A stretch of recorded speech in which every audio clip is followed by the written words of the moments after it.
UCLA fired its head coach on Sunday in what should probably be viewed as the least surprising head coach firing in recent memory outside of, a major scandal or anything like that.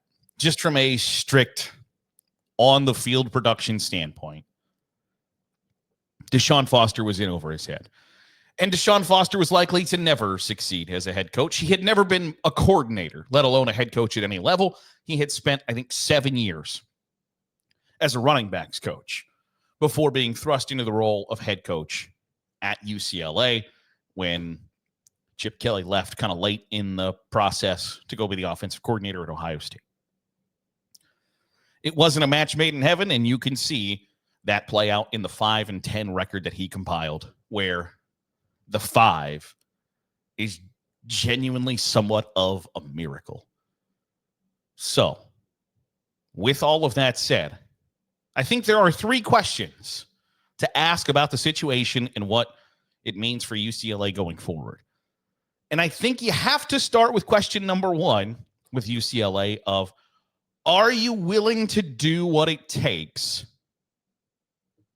to play big boy Big Ten football and be an actual player in winning games, being a conference championship contender, being college football playoff contender, national championship caliber, whatever the case may be? Are you willing to do those things? Because right now, there is complete fan apathy from the UCLA fan base. They do not care about football at UCLA. They just don't. The Rose Bowl is empty. It's the second consecutive time. And by the way, I think the straw that breaks the camel's back, obviously, is getting your ass kicked at home by a New Mexico squad that you paid to come into your facility and also had to completely revamp its entire roster in the transfer portal. And they came in and curb stomped you. It's the second consecutive time that UCLA gets just absolutely demolished at home in front of low crowds, not competitive. It's a pretty good recipe for getting fired. But if UCLA is not committed to doing the things that it needs to do to be successful, facility upgrades, recruiting budget increases, assistant salary pool increases. Because if you look around the Big Ten, the schools that got to where they are, Ohio State, Michigan, Penn State, and even those second-tier schools that are now working their way up to being top 25 contenders, fringe college football playoff contenders, the Indianas, Illinois. I throw Oregon in that same category with the Ohio State, Michigan, Penn State, Michigan State, Iowa, that are in that second tier. They all have a lot in common that they invested heavily in facilities. They put a lot of money into assistant salary pools. They have been big players in the NIL game. UCLA doesn't really fit that bill in any of those categories. And you would think that playing in Westwood would be kind of a draw for players out of the transfer portal or high school recruits. But if you don't have any NIL money, you don't have any success on the field, you're not putting players into the NFL, and now you're in a conference where you're going to be flying damn near every Saturday. What reason do I have to choose your school? So UCLA has to figure out who they are and what they are at this moment before they figure out who the next person to lead that program is. And that is question number 2. What type of person are you looking to lead the program forward? Because I think that there are 2 very distinct, very different options, but both can be successful.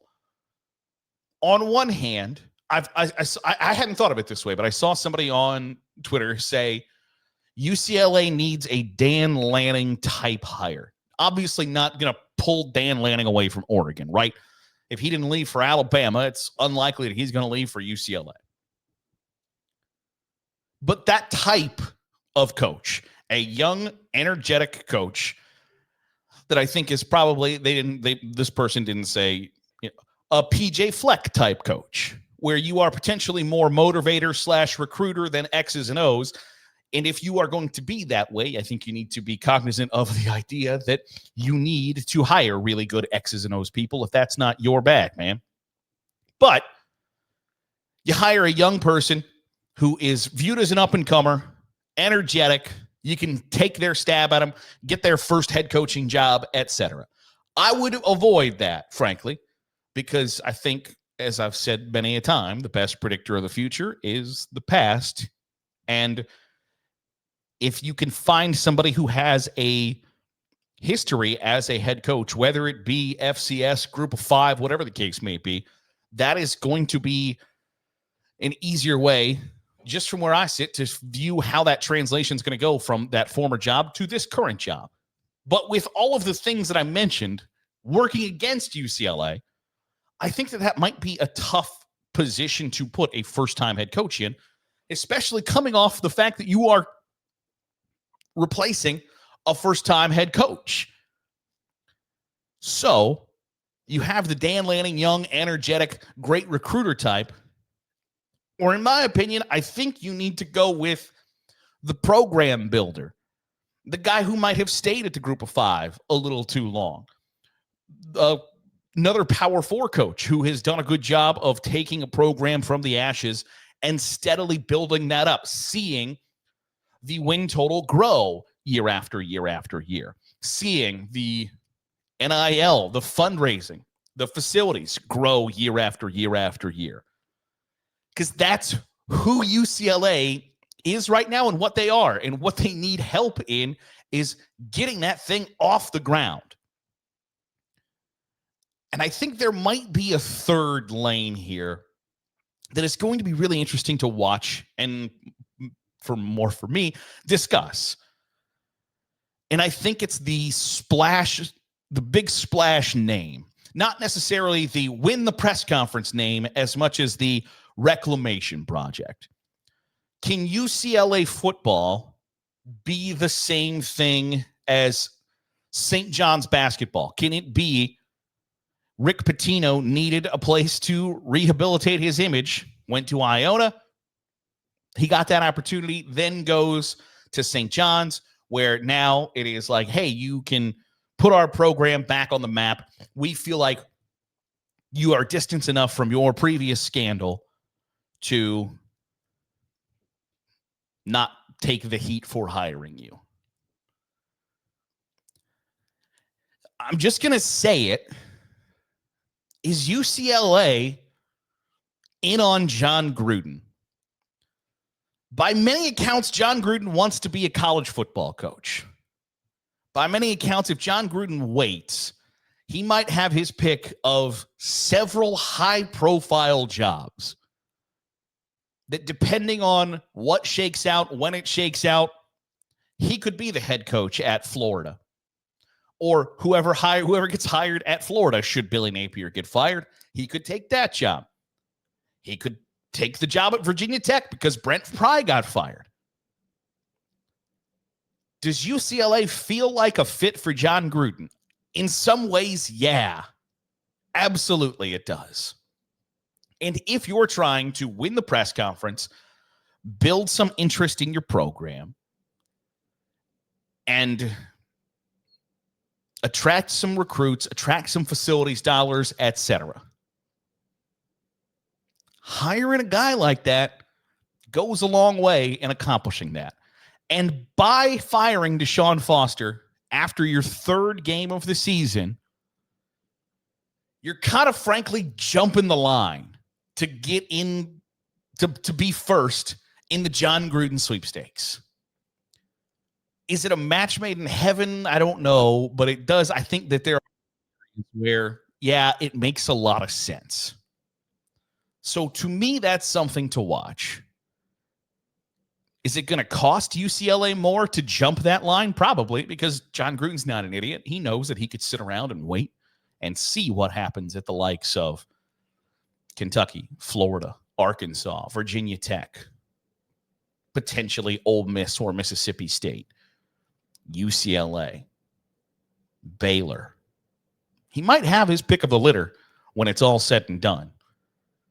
But if UCLA wants to make sure they beat everybody to that punch, they're jumping the line, so to speak, by firing Deshaun Foster after Game 3. And speaking of after Game 3, I think the next big question that has to be asked, and whether it's fair or unfair, I don't know.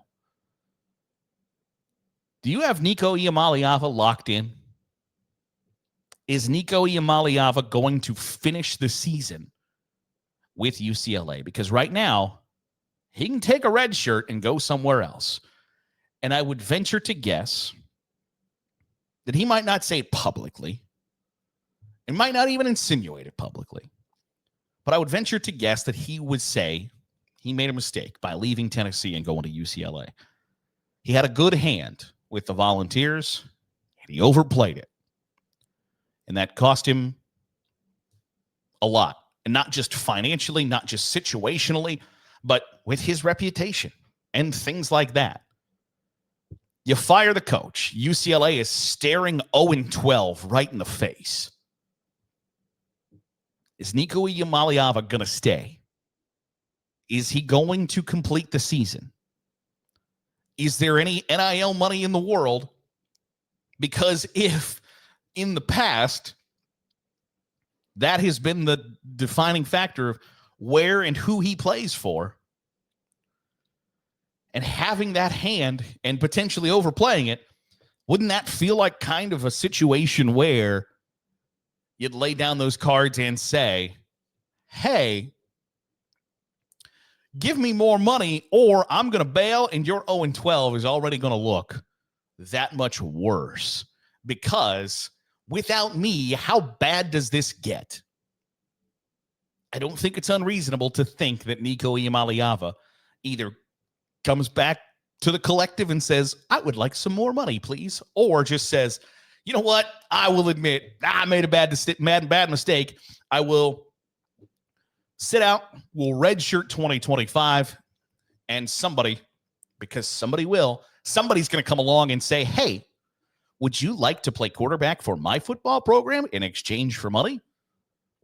And he'll say yeah, and they'll say yeah.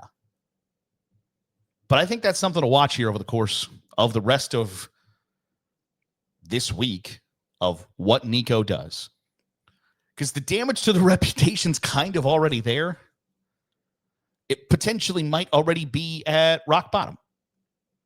So if you cut out on your teammates after 3 weeks to ensure another season of eligibility, it's not going to do that much to an already damaged reputation. I think that this is one of those really weird situations from the entire program standpoint, not just personnel, not just the athletic department. Like, for instance, I think Martin Jarman, the UCLA athletic director, has probably learned a valuable lesson in that if you're going to hire somebody to try to keep players there and avoid hitting the transfer portal, it's probably a bad idea, because not only did UCLA now waste the 2024 season by having a head coach that was never really going to be destined to be a long-term solution, but now has wasted the 2025 season, and depending on who they hire, what they can get established recruiting-wise, transfer portal-wise, could have already thrown away the 2026 season. I think that's a valuable lesson to learn. But there are so many things that need repaired at UCLA that I wonder who this job is ultimately super enticing to, and if UCLA is or isn't committed to being a big dog.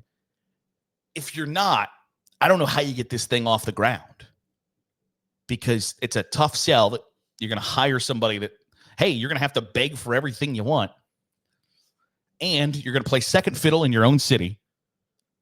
There's a lot working against UCLA, and so I'm really interested to see how this all shakes out and what the ultimate hire and replacement for Deshaun Foster is for the Bruins.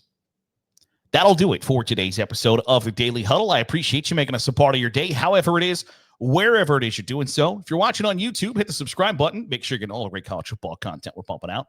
And listen on the podcast feed. Drop a 5-star review. Goes a long way in helping out the channel. I'll see you tomorrow for another episode of the Daily Huddle.